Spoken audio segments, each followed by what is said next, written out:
podcast Arquitetos.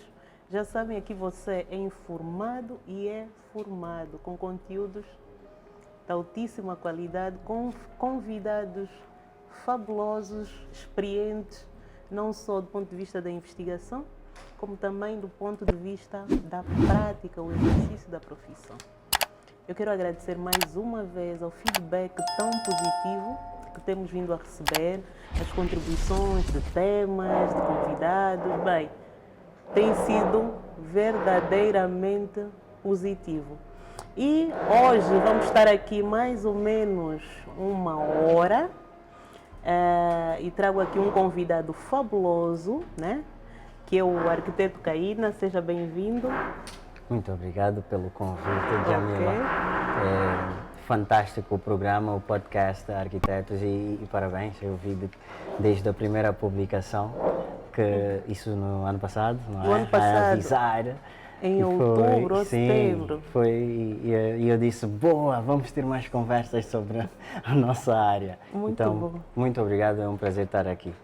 Bem, o arquiteto Caína, para além da sua vasta experiência já no mercado, participou em coisas interessantíssimas como o pavilhão da Expo, né? Da Angola na Expo Dubai, que com certeza vai partilhar aqui essa experiência fabulosa como arquiteto jovem angolano talentoso, fazer parte desse evento global, né? Sim, global. foi. E eu começaria, arquiteto Caína, pelaquela que é a questão de praxe daqui, a questão de milhões. Queremos saber da sua história, o que é que lhe levou a escolher essa profissão, como eu digo, a profissão dos loucos. Tem muita loucura para ser arquiteto. Bom, eu, na verdade, enquanto estava no médio, fiz fiz um teste psicotécnico e o resultado foi na área de construção e na área da música.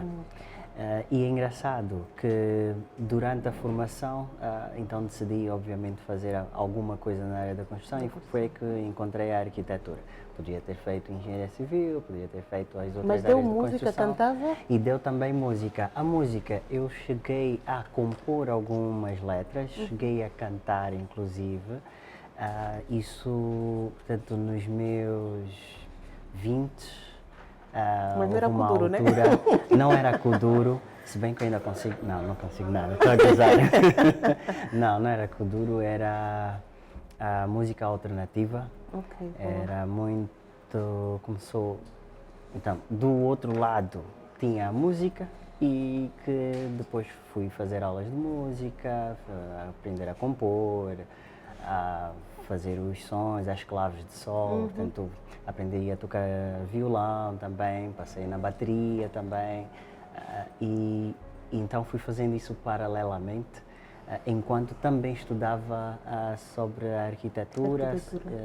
Fiz inclusive depois na África do Sul, o meu médio parte foi na África do Sul, parte foi cá, em Angola, e na África do Sul foi onde eu consegui explorar mais os dois lados, tanto a música como a Então a música perdeu um bom artista? A música, não sei, Ou continua porque ainda a praticar? acaba por fazer música com arquitetura, não é? Que acaba por ser na mesma composição dos cheios vazios, onde tem som, onde tem silêncio, tal como na música, então a composição é muito similar, eu tive uma professora que dizia que a música e a arquitetura estão nos dois extremos da arte, quer dizer, a arquitetura é mais concreta e a música mais abstrata, então ele dizia, nessa escala são os dois extremos, e acho que o arquiteto fez uma boa combinação, podemos dizer assim, né? E as duas são muito ciumentas, não é? Que ambas exigem muito de nós. Muito, é verdade.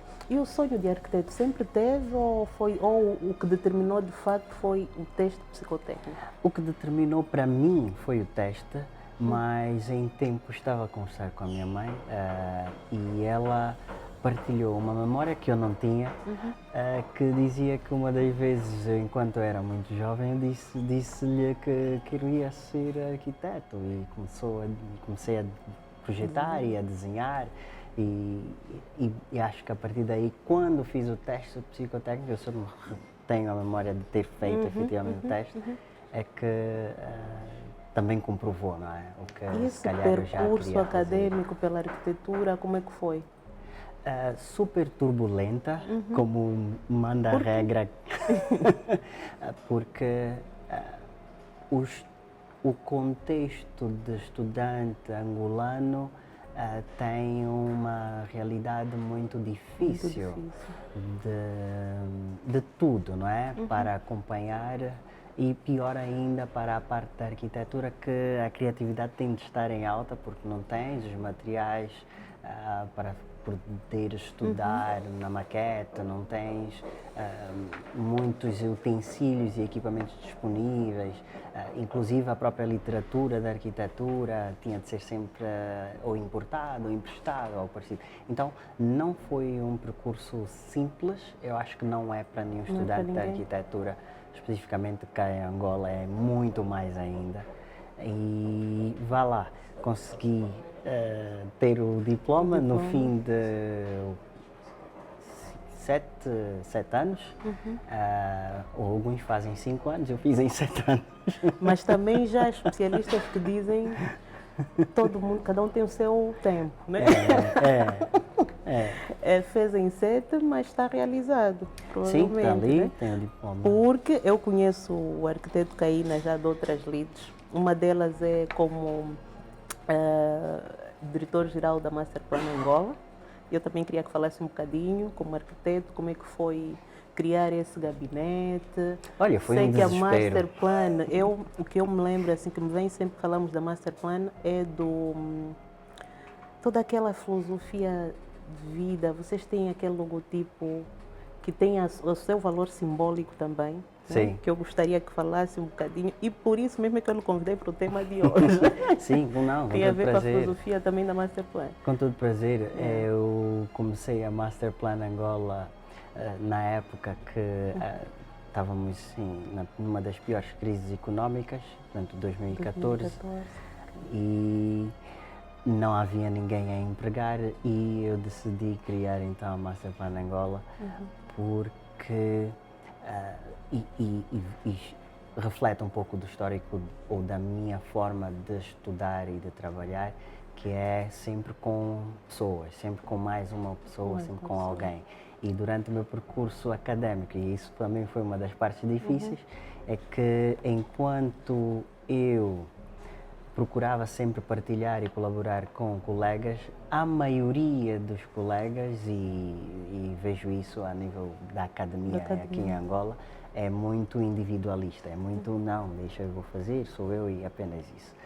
E o espírito da Masterplan Angola acaba por também ser espelhado isso, é colaborar, em trabalhar em conjunto, daí eu lembro de ter visto uma palavra associada a holística. Holismo, sim. Holismo. Então, o holismo é um dos 6 princípios da Masterplan Angola, onde nós trabalhamos de forma transversal e inclusiva de todas as áreas que cada projeto vai ter desde o início. Então daí trabalhamos de forma holística, onde já entramos em contato com possíveis fornecedores, possíveis as outras áreas de engenharia, das variadíssimas áreas de engenharia que um edifício possa vir a ter, e todas as outras também transversais também à arquitetura. Então é desta forma que a Masterplan Angola trabalha de forma transversal com outras entidades e com outras empresas também. Faça o contexto, está saudável.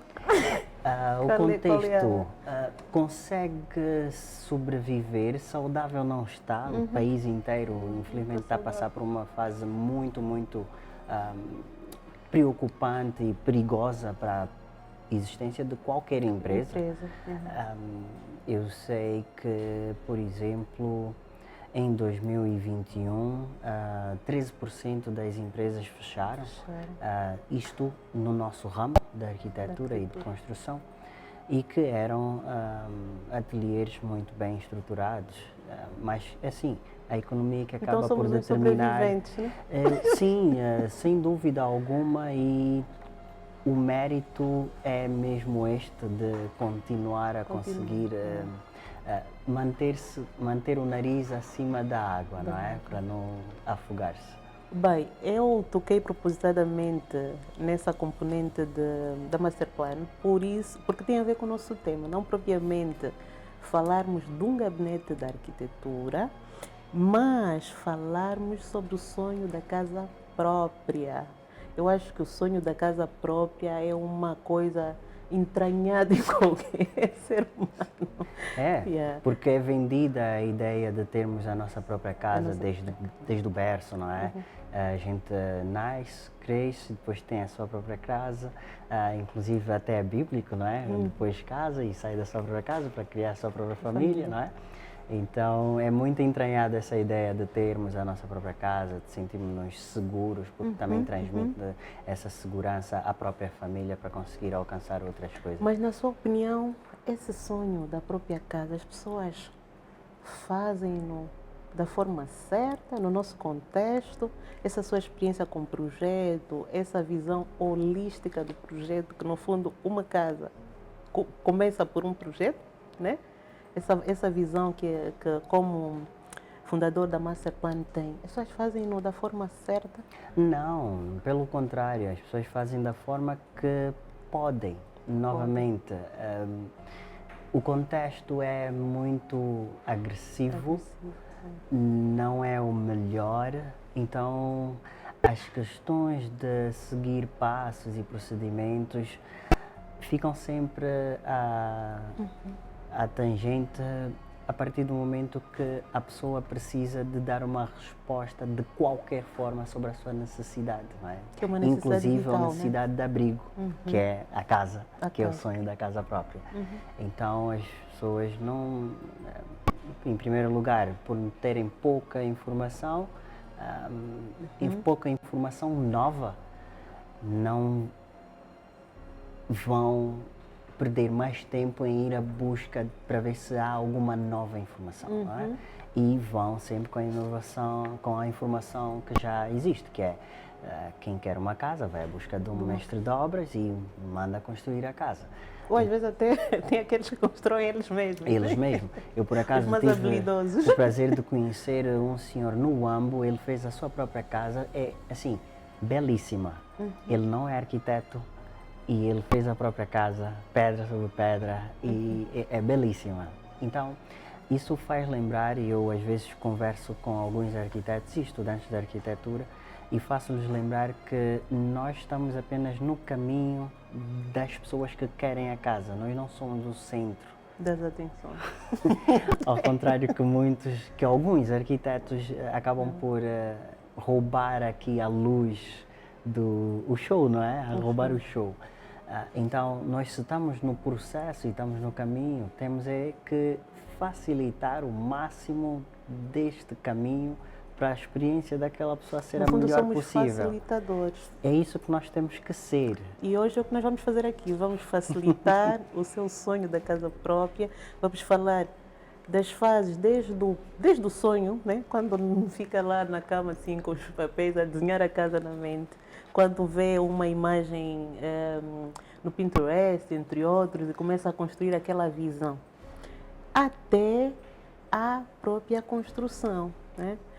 Daquilo que tem estado a lidar com que tipo de clientes vão ao teu encontro, ao vosso encontro? Quais são as principais preocupações quando tem esse sonho? Primeiramente é saber o custo, não é? E aqui há uma dificuldade enorme porque as pessoas, ou os investidores imobiliários principalmente, e menciono investidores imobiliários a todas as pessoas que estejam a construir ou a remodelar o seu imóvel, não é? O imóvel é seu, precisa de remodelação, então é um investidor imobiliário porque está a investir tempo e dinheiro para repintar ou mesmo para construir de raiz. Então, a maior preocupação é sempre o orçamento. E aqui no orçamento nós separamos porque tem um orçamento do projeto e tem um orçamento da execução da obra. E a definição ou o entendimento das pessoas é que o orçamento que for dado é o orçamento da obra e vai ter aquilo pronto e ponto final. Então, quando a pessoa fala em 500 mil ou 1,5 milhão de kwanzas, a pessoa pôs na cabeça que vai ter a sua casa, o seu projeto, o seu sonho, realizado. Vamos já chamar a casa do seu sonho. Sim, realizado por 1,5 milhão de kwanzas, quando não, é o projeto, não é? E depois é que tem o custo da obra. Então, a primeira preocupação é o orçamento, a segunda preocupação é o tempo que vai levar, porque tem que estar sempre alinhado às suas expectativas. Nós tivemos algumas que, inclusive, tinha de prazos de até antes do Natal. Nós fizemos um projeto de remodelação de uma casa no Benfica, onde a senhora... Mas o prazo, esse era o prazo de quê? De construção? Sim, então, o projeto começou em fins de outubro, início de novembro. E queria ter a casa construída até... Antes do Natal. Então, como... mas o arquiteto tinha aquela lâmpada mágica para chegar Não, assim. é sempre a comunicação, não é? E aí vem a parte de nós... Um dos princípios da Master Plan Angola, para além do holismo, é a educação.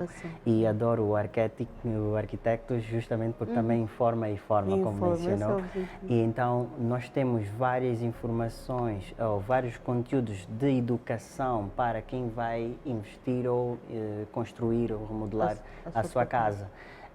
Disponíveis gratuitamente mesmo na própria página da Master Plan Angola, onde as pessoas podem baixar um pacote de planeamento de projeto e já vão saber quais são as etapas e as fases e o custo e o tempo de cada uma.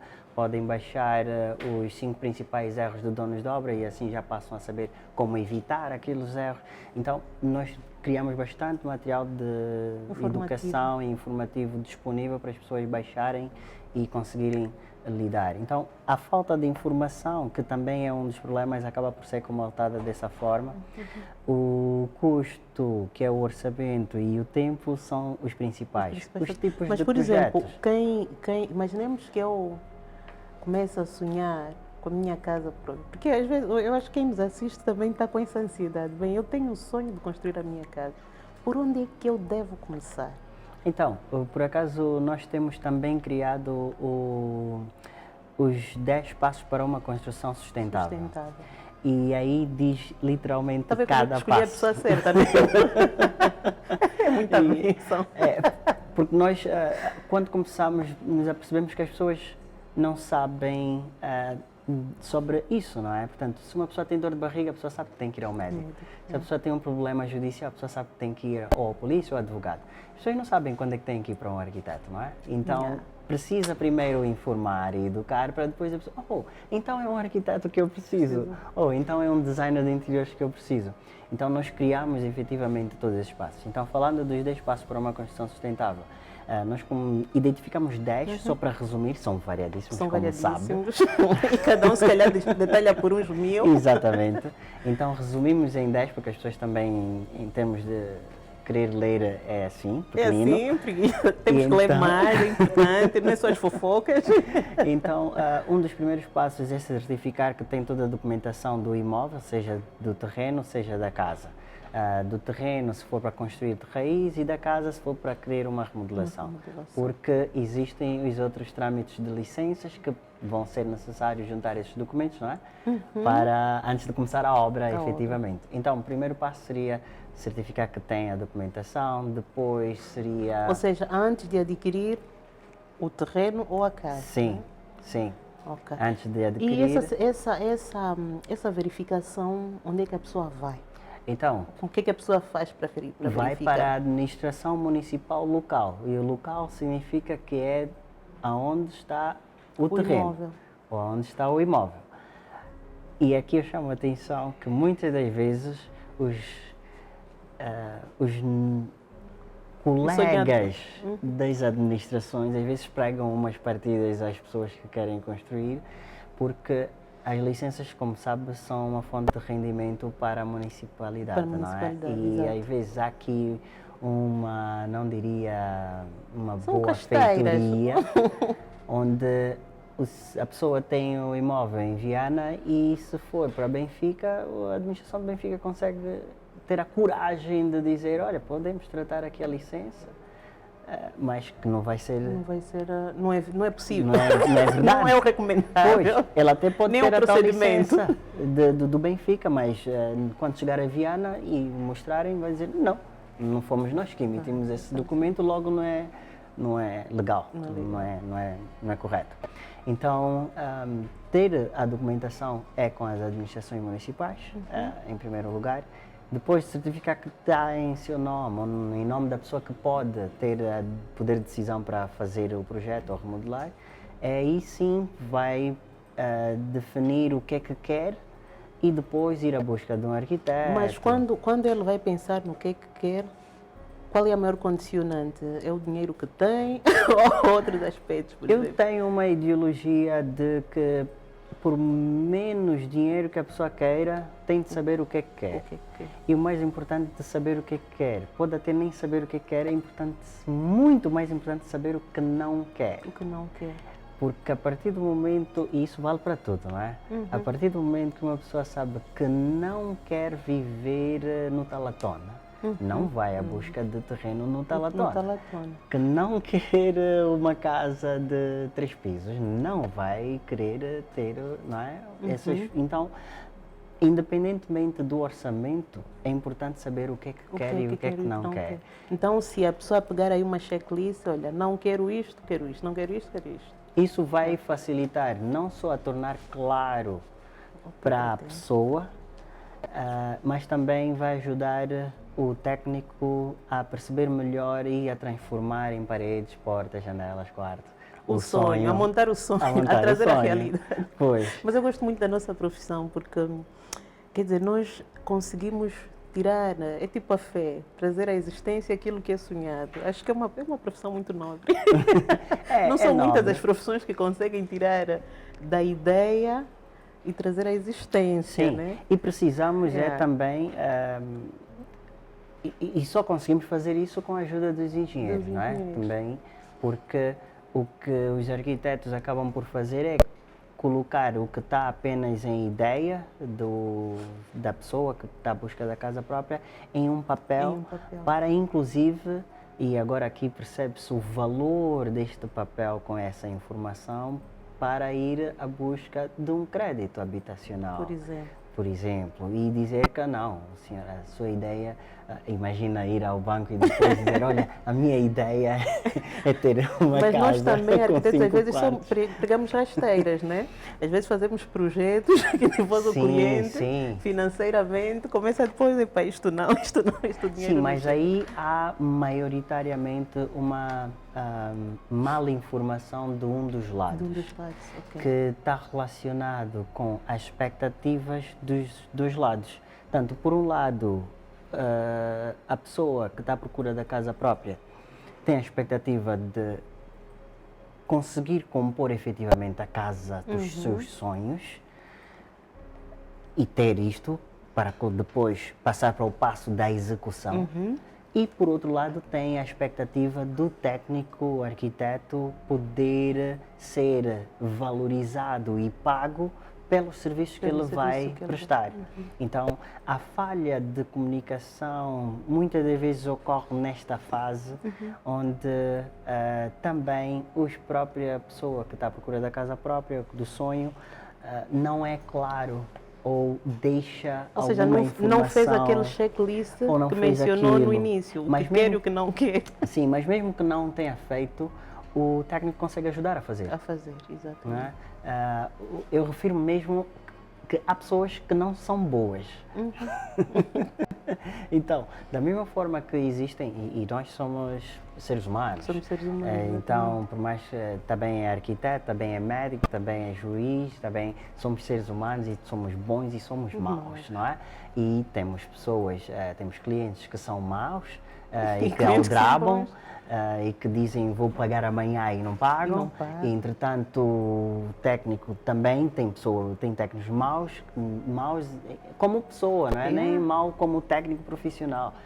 Então, essa parte de dar a informação e ter o orçamento muitas das vezes está relacionado com a ambiguidade que o cliente às vezes dá, que é angolano é muito vaidoso. E claro que vai dizer, não, eu tenho dinheiro. Eu Não, tenho assim, põe lá, põe uma Foi uma piscina. piscina olímpica. Não é? Ele não quer parecer Foi ao um prestador de foi um serviço. quarto de 70 metros quadrados. Pois, não quer dar a entender que não tem um poder financeiro, mas isso é mesmo também que está relacionado ao contexto de que se a pessoa disser que não tem, vai ser má conotada. Quando não. Não depois é também isso. aparecem os É só arquitetos vaidosos, Pois. o que é que o senhor quer e para o cliente também. Sim. E às Onde é que eu me vim meter? Onde é que pois? E então, Agora vou ter que fingir tudo. claro, exatamente. Às vezes a nossa má postura pode levar também o cliente a ter esse comportamento. Sim. Ele chega lá, Sim. encontra a arquiteta Jamila, começa a ver, não, tem iPhone, não, tem não sei, aqui também. Não, eu acho que não, eu acho que... Mas E os isso outros? também é importante, porque isto já define, e é importante para os ateliês e as empresas, definirem o seu nicho de clientes, não é? ok. Eu trabalho com um empreiteiro que ele não aceita clientes que ganhem abaixo de 2 milhões de kwanzas. Mas e a componente social, como é que fica? Isso cabe também a cada um que tenha essa responsabilidade social. Há empresas que Porque não o têm. nosso contexto, ponto final. o facto é que o nosso contexto social são poucas as pessoas que têm ali fundos imundos, né? Sim, verdade. E a construção, eu, por exemplo, sou daquelas pessoas que digo, construir uma casa exige mesmo um planeamento muito, muito bem feito, né? Por isso é que eu há bocado perguntei se é questão financeira. Pois, mas aí é que está. Tem um sonho e o sonho é este, vai à busca de ajuda para conseguir começar o sonho. E a questão financeira vai começar a surgir, não é? Eu sou também um pouco alinhado com os cosmos e as leis do universo. Então, quando eu trabalho, a minha vida é toda em volta disso. Se eu digo que vou querer fazer alguma coisa, então eu vou criando as energias positivas para que isso aconteça. Por isso é que eu convidei. Porque percebia essa sua sensibilidade e o sonho da casa própria tem toda uma questão simbólica, não é só propriamente uma necessidade física, né? Emocional, é espiritual, né? É o abrigo, é a autorrealização, ou seja, tem um conjunto de situações e não é só, e é bom que nós arquitetos também às vezes tenhamos isto bem claro, enquanto facilitadores desse projeto, desse processo, não olhar só naquela componente meramente financeira, né? Porque envolve todo um contexto. Sim, sem dúvida. Mas isso vai também de acordo com cada um. Estava a mencionar e a componente social. Isso depende de qual é a visão da empresa, do dono, não é? Se a visão da empresa é estritamente ter um nicho de clientes de alto padrão, porque é isto que ele, se calhar nem é o cliente, mas é o que a empresa quer se estabelecer. Quer estabelecer desta forma, como um ateliê de alto padrão, de luxo, porque é este o portfólio que a empresa quer criar. Está no seu direito. Exatamente, é o seu DNA e é assim o seu nicho. E como também há outras que não é esta a definição, quer sim criar o padrão de ter acessibilidade para todo mundo. Então vai criando também os serviços e tem uma maior responsabilidade social. Olha, em tempo estava a ver um gabinete, não me lembro qual é o nome, mas é fora Brasil, de uma arquiteta que monta, aquilo é mais como é que eu vou dizer? Ela tira partido das redes sociais para montar projetos de baixo custo, por exemplo, né? As coisas que ela disponibiliza muito rapidamente. O cliente dá os requisitos do projeto, e ela monta uma coisa mais simples, mas também, por exemplo, para quem quer começar um gabinete é uma via. Mas pronto, nós não estamos aqui a falar dos gabinetes, mas queremos ajudar a si que tem o sonho da casa própria.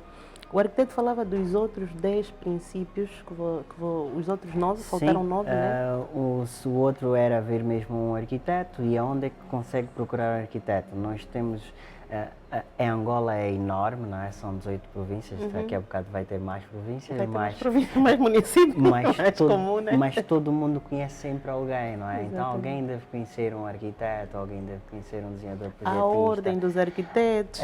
E tem a Ordem dos Arquitetos. Nesse material que nós temos disponível na Master Plan Angola, nós mencionamos a Ordem, por ser a entidade mais segura, não é? Não queremos sugerir um técnico que depois possa vir a desaparecer no mercado e não honrar com o seu compromisso e agir de má fé e não ter uma boa índole. Então, nós sugerimos ir à Ordem dos Arquitetos, procurar, e a Ordem dos Arquitetos há de certeza absoluta sugerir alguns arquitetos, algumas empresas de arquitetura no mercado angolano. Depois tem também de consultar os empreiteiros e conseguir ver, inclusive, se as obras que eles já fizeram são boas e está de acordo com o padrão que quer, tanto de execução como de material e de qualidade. E também... Só não temos uma organização, um instituto onde haja o cadastramento dos engenheiros todos, que a pessoa possa se dirigir. A Ordem dos Engenheiros deve ter, inclusive, eu acho, até está melhores organizados que a Ordem dos Arquitetos. Não sei, não, mas se não tiver é para a Ordem começar a melhorar. Não fala isso, a nossa Ordem também está a caminhar. Até o edifício está muito giro. Está muito giro, eu passei lá anteontem e foi muito giro. Mas pronto, sim, a Ordem dos Engenheiros é muito mais robusta. É também, muito mais robusta, tem vários colégios. Tem engenharia informática, tem engenharia eletromecânica, tem muita engenharia, além da engenharia civil. Então, sim, é muito mais complexo. Mas sim, tem a instituição, que é a Ordem dos Engenheiros, da mesma forma que também sugere-se para ir à Ordem dos Arquitetos.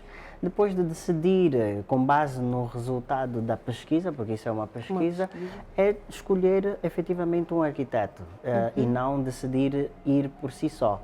Isso é muito importante, porque estamos a tratar do que poderá ser o maior investimento da sua vida, não é? Sem falar que é para garantir segurança, é para garantir conforto e a valorização do próprio imóvel, né? A mãe quer vender a casa, porque o sonho já não é aquele, é uma mansão, outra coisa qualquer. Sim.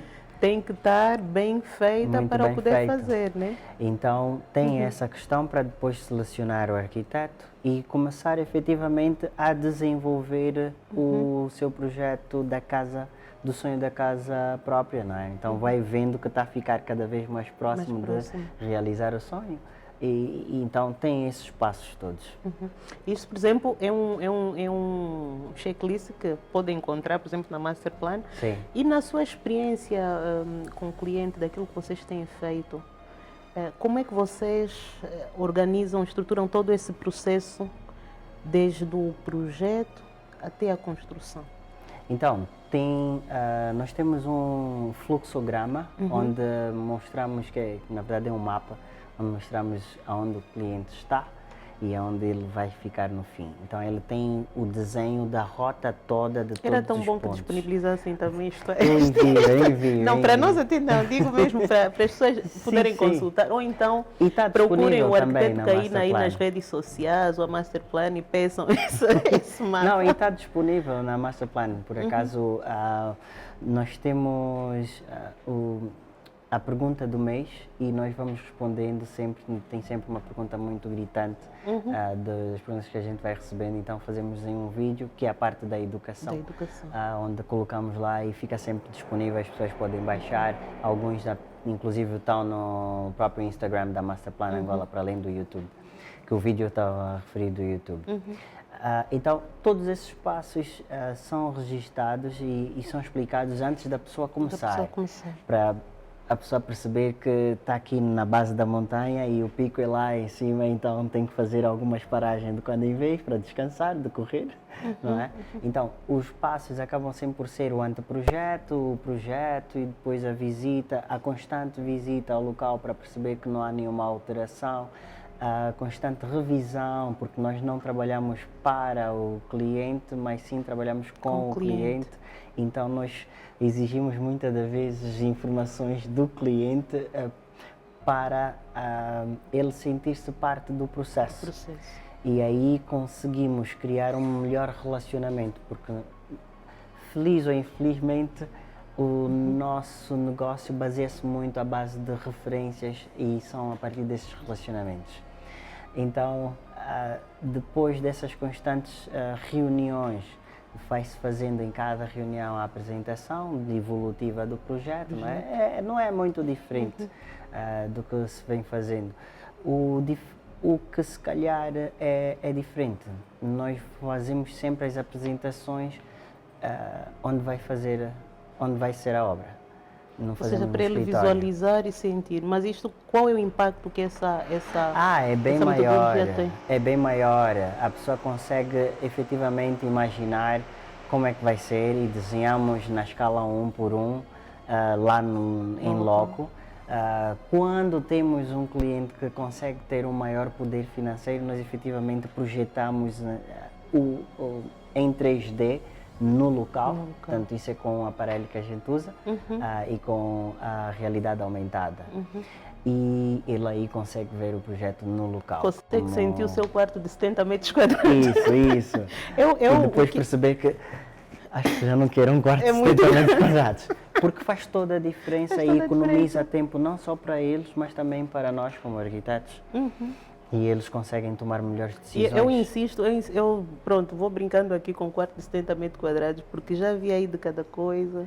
As pessoas embarcarem para essa materialização do sonho próprio e familiares até, né? Que as pessoas dizem, pá, não faz desta forma, faz um projeto, ainda que seja um projeto à medida da sua condição financeira, mas organiza-te. Sim. Porque quando ele começa e chama, tem aí a minha obra, não... a pessoa chega e diz, pá, mas vou dizer o quê então? Parabéns. Eu vou falar o quê?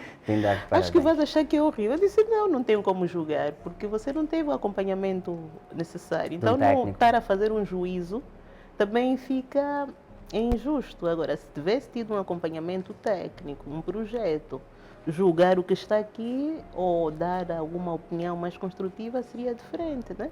Sim. Agora, um outro problema, um outro desafio que nós temos no país, por isso é que eu trouxe mesmo este tema, é que as pessoas às vezes não fazem bem os cálculos à vida, começam a construir, levam 5, 10 anos.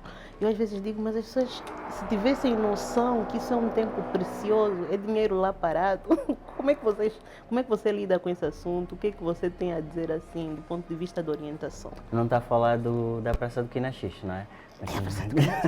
Olha, tem obras públicas também assim, né? Eu sei.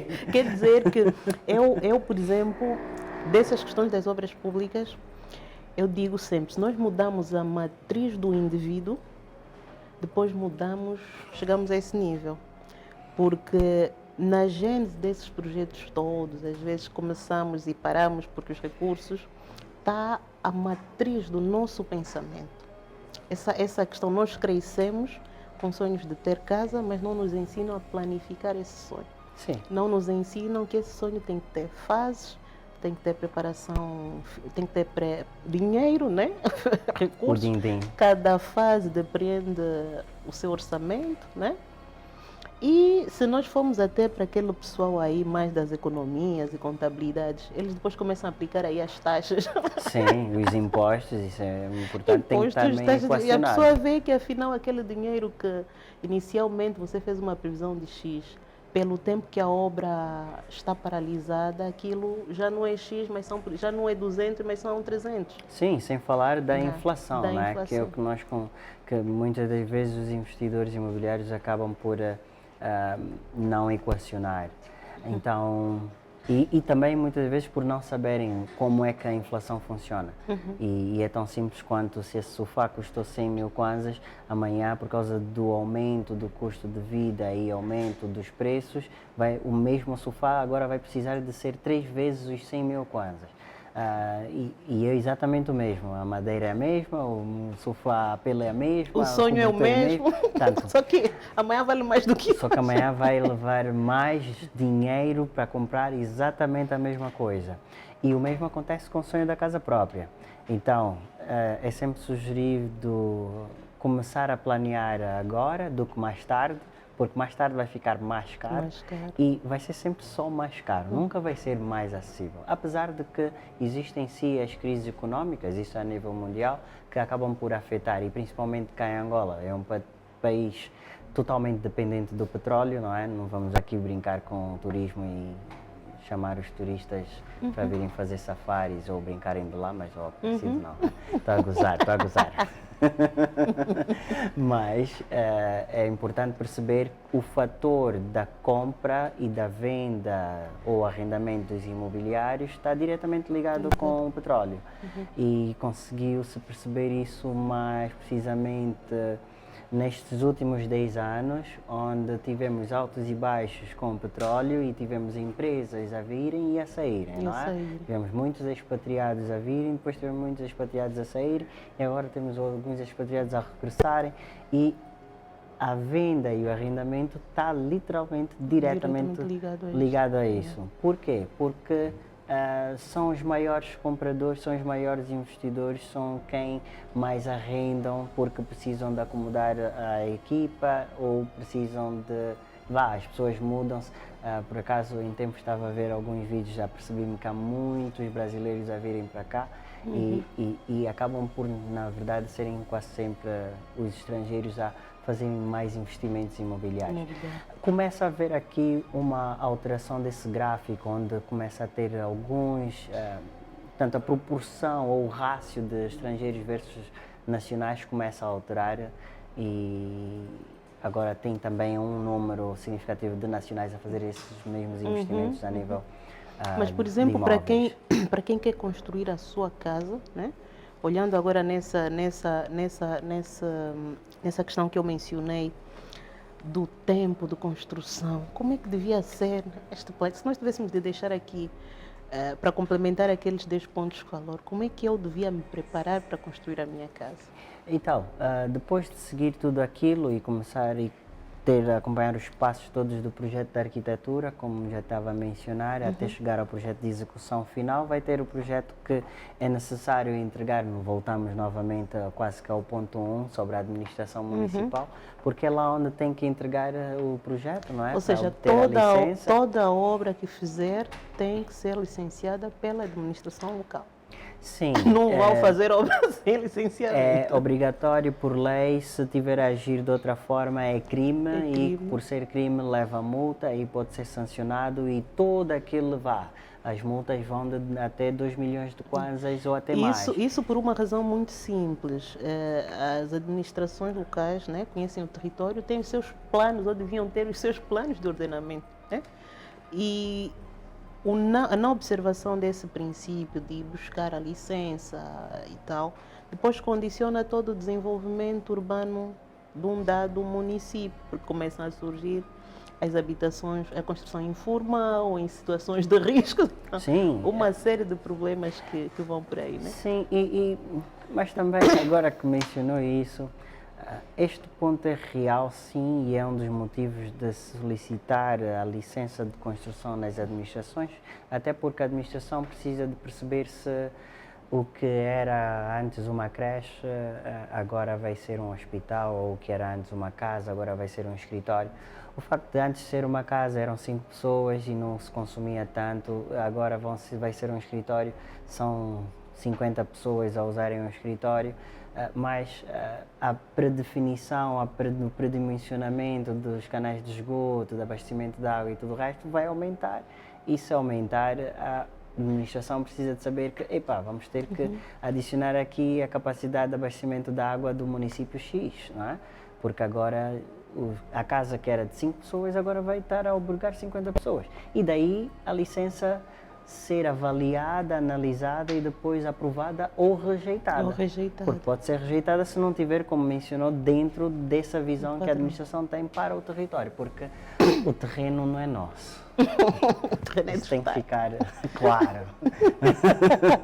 Eu tenho 20 terrenos, olha, atenção, não são Não, certos. não tem. Não é nosso. Está Foi emprestado. empréstimo de Portanto, ele exploração. vai à administração com o seu projeto, o projeto é aprovado. Sim. Depois vai para onde? E depois de ter o projeto aprovado, se tiver com a equipa de empreiteiros, é aguardar e começar a executar depois de ter a licença de construção autorizada, que obviamente tem um prazo, precisa de ser renovado dependendo da complexidade do edifício que está a construir, da casa própria, não é? E imagine que a licença pode ser dada de 5 anos e depois dizer, não, em 5 anos eu consigo executar isso em 2 anos, mas depois pode acontecer algo como a Covid, por exemplo, não é? E atrapalhar o programa, então pelo menos tem na mesma 5 anos e consegue executar. Então, a própria administração está consciente sobre várias outras preocupações ou obstáculos que podem surgir e é por isso que eles também dão um tempo assim confortável para as pessoas, principalmente porque a qualidade de vida está cada vez mais difícil, então as pessoas sabem, o saco de cimento não para de subir, os materiais, os baldes de tinta não param de subir. Portanto, ou seja, há N fatores que podem inviabilizar ou perigar este sonho. E o que a administração menos quer é ter uma obra inacabada porque sabe que vai ser alvo de criminalidade, de violência, até mesmo atividades de prostituição e acaba por tornar inseguro não só aquele quarteirão, mas o bairro todo, não é? O arquiteto falou aí, mencionou aí alguns aspectos que eu anotei aqui como riscos. Como é que, e isso gostaria que me relacionasse com duas questões, com uma questão. Pronto, ele foi à administração, como é que ele definiu o seu orçamento para a construção, né? Ou essa pessoa que decide construir, que todo mundo quer construir, mas se tem o valor para a construção ou não, às vezes não param para analisar. Como é que pode-se fazer esse planeamento do custo e de que forma é que esses riscos, Covid, entre outros, só tem que se precaver? Ou deve, pelo menos na sua planificação, incluir? Eu penso que o facto de ter um plano já é bom. Já é bom. Claro que um plano é apenas para lhe guiar, não é o objetivo final, não é de concreto ou de exatidão. Se não tiver um plano vai ser ainda pior. Então, tendo um plano já é bom, já mitiga, e se seguir aqueles passos todos de conversar com o arquiteto, conversar com o engenheiro, com o construtor, conversar com a administração, já está a criar a sua lista e já está a mitigar várias dessas coisas, porque já sabe qual é o custo do metro quadrado para construir, já vai saber quanto vai custar o projeto de arquitetura, falando com vários arquitetos, já vai saber o tempo que vai ser levado e que é necessário, e daí consegue equacionar se ganha um salário de 30 mil, ou se ganha um salário de 300 mil, ou se ganha um salário de 3 milhões, quanto tempo vai levar, quantos meses precisa de estar a economizar para conseguir ter o valor, que nunca vai ser o suficiente se esperar para ter tudo e pagar tudo de uma vez por causa da inflação. Então vai determinar quais são as fases e as etapas que vai conseguir já começar a pagar. Eu até chamava aqui a atenção para um aspecto. Às vezes as pessoas têm a falsa ideia de que o custo do sonho é só o custo de construção. Tem essa falsa ideia, porque na verdade um conjunto de mudanças, é a mudança do estilo de vida. Se vivia antes na Marginal, agora está a viver no Mundo Verde, ou se agora está a viver no Benfica, onde for, aqui a nível de Luanda, não é? Vai mudar tudo, vai mudar o engarrafamento, que se calhar vai apanhar mais agora que está a viver num outro lugar, dependendo de onde vai trabalhar. Vai mudar a dinâmica se tiver filhos, as creches e as escolas, como é que vai ser. Provavelmente vai haver alguma tensão no casal, não é? A nível matrimonial, por causa dessas mudanças, precisa de haver muito alinhamento. E até não só, arquiteto, então, mesmo o custo todo... Mesmo até para a construção, né? Ter o edifício, né? Tem o custo que o arquiteto já mencionou, o projeto, as licenças, o terreno. Então precisa de a própria construção. E a própria construção. A fiscalização. Sim, principalmente. Porque é um aspecto que as pessoas às vezes esquecem. contratam um arquiteto, contratam um construtor e esquecem do fiscal. Não, o fiscal é o dono de obra. O dono... E por acaso nos 10 passos também menciona lá o fiscal, que inclusive é o representante do dono da obra. Portanto, o fiscal são os olhos do dono da obra. Mas é melhor esclarecer bem, porque aqui nós queremos... A câmera é esta, né? Isto é claro. Então, o fiscal, por ser os olhos do dono da obra, ele, sempre que o dono da obra estiver fora da obra, o fiscal que está lá... Primeiro, quem é o fiscal? O fiscal é a pessoa que fica a supervisionar... Eu estou a ver aí em casa de mas epá, isso aqui, esse sonho, sai muito caro de administração, muito arquiteto, difícil, engenheiro e fiscal. mas como todo sonho que vale a pena, requer muito trabalho e muito empenho e muita dedicação, senão não seria um sonho, senão qualquer pessoa conseguiria concretizá-lo, não é? E como não é qualquer pessoa que conseguiria concretizá-lo, por isso é que temos muitos loucos no nosso país. No nosso país. Mas pronto, brincadeiras à parte, o fiscal é a pessoa que vai supervisionar a obra para garantir que o que está desenhado ou projetado pelo arquiteto está a ser feito, apesar de que o dono da obra, por não ter esse conhecimento, por isso é que vai contratar um fiscal, ele vai conseguir certificar que o traço do cimento que está a ser preparado pelo empreiteiro está correto, o cimento que está a ser aplicado na parede não é da mesma textura que está aplicado no piso. Portanto, agora estou aqui a ouvir falar, estou aqui a pensar, mas e quem é o fiscal?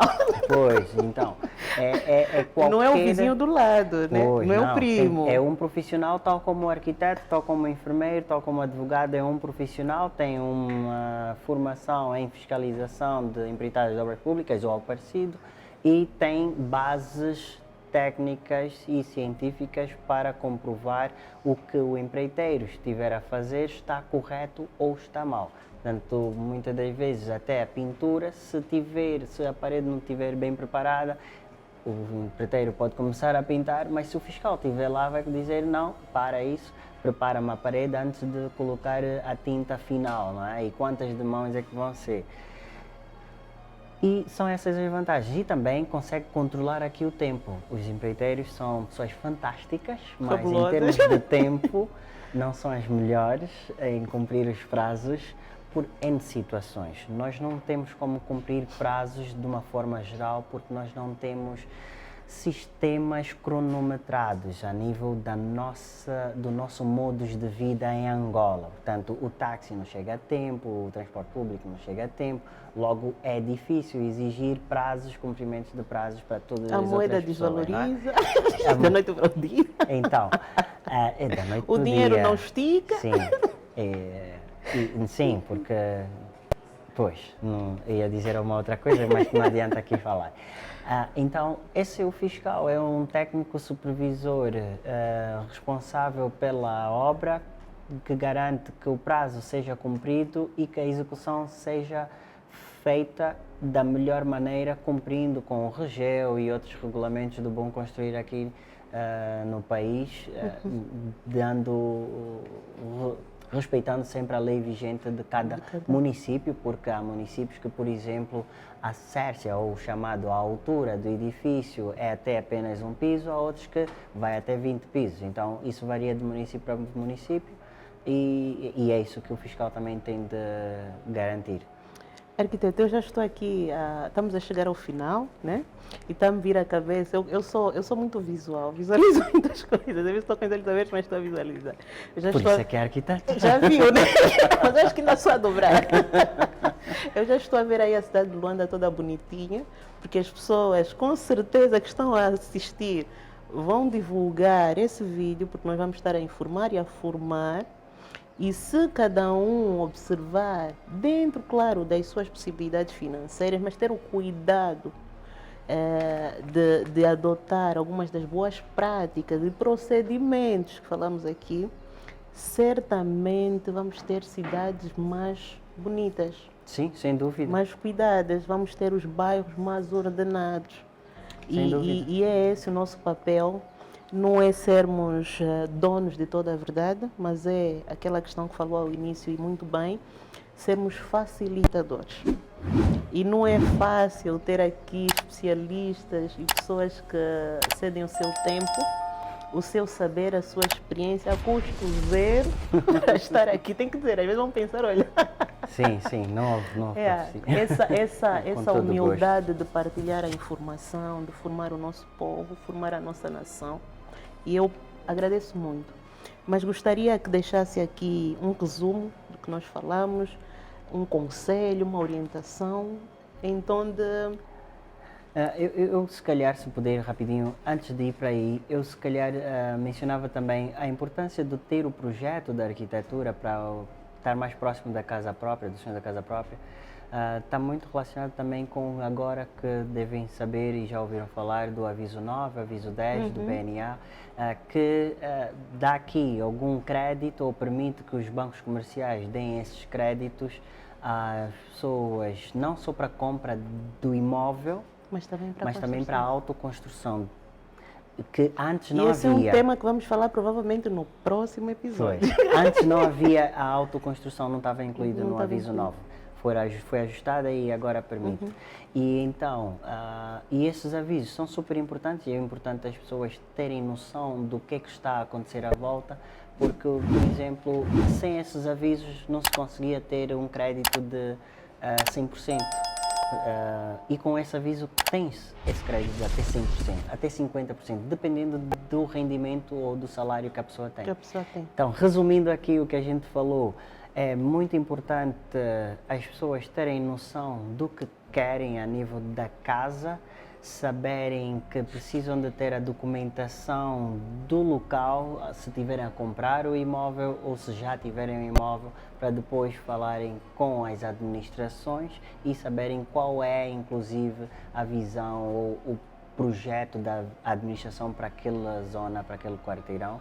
Falar com arquitetos, conversar com empreiteiros, ver as obras que eles têm para ver se está alinhada com o que quer ou o que está à procura, ir ter novamente com a administração para ter as licenças de construção, falar constantemente com um fiscal, porque é ele que vai ficar lá a controlar a obra enquanto estiver fora, porque ele tem de emitir relatórios, tem de emitir sempre as medidas e controlar se o empreiteiro está a cumprir os prazos e manter sempre a chama, que isso é algo muito importante, porque por mais que esteja tudo a correr bem, faz bem fazer um bom trabalho, continuem, que os técnicos gostam de ouvir isso. Isso é manter a chama, é muito importante. Arquiteto, agora não vamos embora sem falar da sua experiência na Expo. Sim, foi interessante. Isto por acaso foi Dubai como diretor? Sim, estive na Expo 2020 Dubai, que devido à Covid foi adiada para 2021, então a Expo 2020, que é 2020 Dubai, começou em setembro de 2021 e terminou em março de 2022. Portanto, é uma experiência que eu tive como diretor do pavilhão de Angola no Dubai, onde fiquei a viver durante sensivelmente 7 ou 8 meses, para... Na boa vida. Está a brincar, por baixo do sol, horrível, para representar o país nas suas diferentes facetas, a nível não só de atração de investimento, mas como a nível de organização, para mostrar ao mundo o que é que Angola é capaz de ter e de ser e efetivamente do que já tem em execução. Então, a minha responsabilidade como diretor do pavilhão de Angola lá foi de coordenar toda a equipa a nível estratégico comercial, a nível cultural, a nível de interrelacionamentos entre países, dos países que Angola já tem diplomacia e boa relação, como dos países que Angola gostaria e precisava de ter um novo relacionamento, a participação de fóruns para ter este contacto e depois fazer este seguimento, onde lançavam-se inclusive e expunham-se projetos nacionais, como lá destacava-se muito as startups, que foi um boom durante o Covid, e que agora continuam a ter Está a bastante se tornar startups. a nova cultura económica. E um fazem novo muito modelo. bem porque Nigéria está à frente de à nós frente, há milhares de anos em termos de startups. Brasil, então... Não, eu estou a referir apenas a nível da África. a nível da África, Angola ainda é assim muito pouco. tímida. Não tem uma luz ali acesa no mapa da África como startups. Então, falava-se bastante das startups, mencionava-se a nível ambiental também. Uma delas foi o projeto dos mangás, que foi feito essa reflorestação. Então, o objetivo era esse, mostrar também a cultura. Então, tinha bandas fixas e depois haviam sempre cantores que nós convidávamos. Deve ter sido uma experiência fantástica, né? Foi intensa. Parabéns. A nível de organização, acaba por ser muito intenso. Há muita logística por detrás disso. Imagina que há uma banda maravilha aí para lá ou há uma Iola Semedo aí para lá. Então, tem de se certificar que a hospedagem, o apartamento está livre, está em condições, porque alguns músicos têm as suas exigências e vão com os seus agentes e tem que estar a logística de guardar e armazenar bem os seus equipamentos, montar corretamente. Então aqui também entra o apoio da direção de eventos, que é o Caiaia, que apoiava e fazia isso. Então precisava de haver sempre este trabalho. Eu entrava às 9 horas, 8h30 na verdade, e saía às 23 e o trabalho continuava porque saindo do pavilhão de Angola tens agora a hospedagem. Então todo mundo imagina angolanos lá fora, dentro de apartamentos. Quer dizer, tem o com seu vários nome outros, na Expo. com várias outras nacionalidades. Então tens um prédio onde tens quenianos, austríacos, senegaleses, suíços, franceses, pronto. E todo mundo depois encontrava-se assim no hall e às vezes faziam muito barulho e depois eu via o diretor do pavilhão de Angola assim, muito barulho, não é assim, porque nós, infelizmente, a nossa boa vibe e energia, que também se destacava muito no pavilhão, e inclusive nós fomos denominados o pavilhão barulhento, porque toda a música que se tocava atraía sempre muita gente. E as pessoas iam para lá, paquistaneses, russos, todo mundo ia para lá. Ou seja, temos aqui muitos valores. Aliás, olha, no Cannes, a nossa música. Sim, sim. Mas infelizmente também há situações muito pouco boas que também aconteceram. A Covid foi uma delas, criou-nos aqui um constrangimento. Um constrangimento enorme, mostrou também o pior de nós a nível de equipa, mas conseguiu-se superar. Houve um problema ainda maior, mas conseguiu-se superar e foi bonito de ver a união no final, apesar da estranheza no início. No início há sempre aquele é o fulano, e nós somos vaidosos e somos angolanos. Mas depois, no final, é tipo, tu és boa pessoa. Vamos mesmo quebrar essa vaidade em nome do Senhor. Mas foi interessante. Tá bom, muito bom. Arquiteto, muito obrigado. Foi um prazer. Eu acho que estamos a fazer um contributo. Esse podcast vai ser um contributo muito bom para aquilo que é a qualidade da habitação em Angola. Então, serei sempre bem-vindo. Muito obrigado. E aproveito a convidar também para o outro lado, que é o Café do Arquiteto. Vamos sim. Até já então, até um próximo podcast. Já sabe, partilha, divulga. Vamos educar a nossa população. Vamos nos educar. É assim. Muito obrigada.